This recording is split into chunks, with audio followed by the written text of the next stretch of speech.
রাজধানীর ৭টি সরকারি কলেজকে নিয়ে প্রস্তাবিত ঢাকা সেন্ট্রাল ইউনিভার্সিটির অধ্যাদেশ অবিলম্বে জারির দাবিতে দ্বিতীয় দিনের মতো রাজধানীর সায়েন্স ল্যাব মোড় ও মিরপুরের টেকনিক্যাল মোড় অবরোধ করেছেন ওসব কলেজের শিক্ষার্থীরা।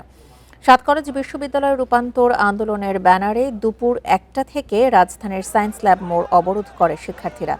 দাবি না মেনে নেওয়া পর্যন্ত তাদের এই আন্দোলন চলবে বলেও জানায় তারা।